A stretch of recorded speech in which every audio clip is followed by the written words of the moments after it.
Assalamualaikum warahmatullahi wabarakatuh. Perkenalkan, nama saya Adam Kusuma. Saya adalah mahasiswa S1 Teknik Industri Universitas Setiabudi, Surakarta. Dalam video kali ini, saya akan mempresentasikan sebuah jurnal yang telah dibuat oleh eh, Ibu Ida Gianti sebagai penulis pertama dan Ibu Erna Indrianingsih sebagai penulis kedua dengan judul jurnal yaitu Pemetaan UKM Kuliner Kota Surakarta berdasarkan satu sertifikasi halal. Dengan saya sebagai presenter dari jurnal ini sebagai orang yang mempresentasikan dari jurnal ini.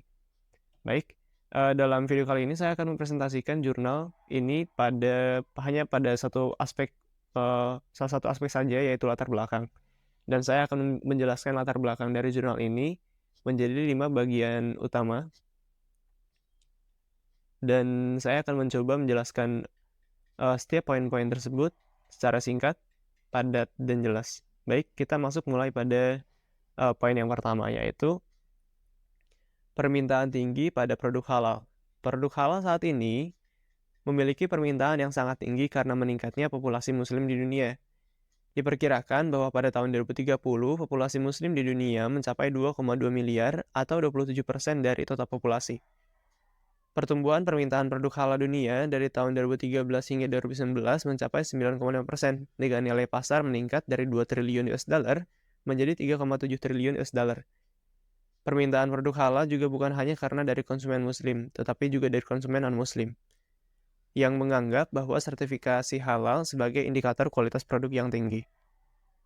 Nah, alasan kedua adalah karena potensi pasar produk halal di Indonesia.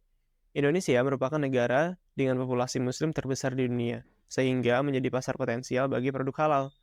Pelaku industri, terutama UKM atau usaha kecil dan menengah, di Indonesia memiliki peluang yang besar untuk menjadi pemain utama di pasar dalam negeri dengan menghasilkan produk halal.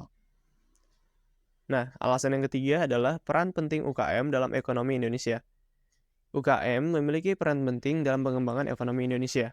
Kontribusi UKM terhadap PDB atau produk domestik bruto mencapai 57,6% berdasarkan harga konstan.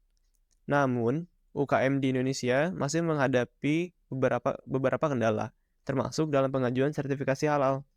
Sertifikasi halal merupakan faktor penting yang dapat meningkatkan daya saing UKM. Alasan yang keempat adalah karena rendahnya tingkat sertifikasi halal di kalangan UKM. Kendala-kendala yang dihadapi UKM menyebabkan tingkat sertifikasi halal yang rendah. Studi sebelumnya menunjukkan bahwa 60% UMKM makanan beku di Jabodetabek tidak memiliki sertifikasi halal. Padahal, sertifikasi halal telah menjadi tuntutan konsumen dan menjadi faktor penting dalam keputusan pemilihan konsumen muslim.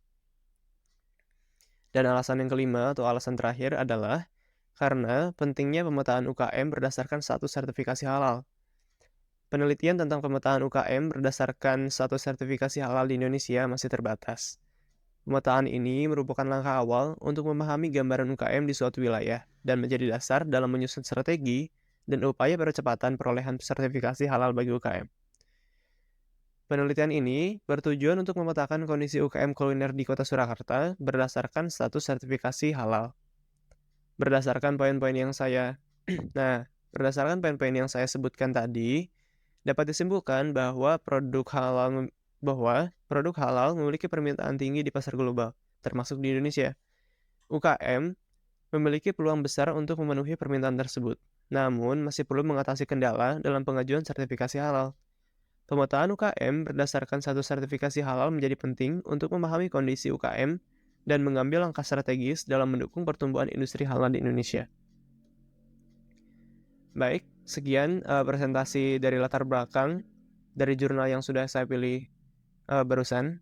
Terima kasih atas perhatiannya. Mohon maaf apabila ada kata-kata yang kurang berkenan atau keliru. Terima kasih atas perhatiannya. Wassalamualaikum warahmatullahi wabarakatuh.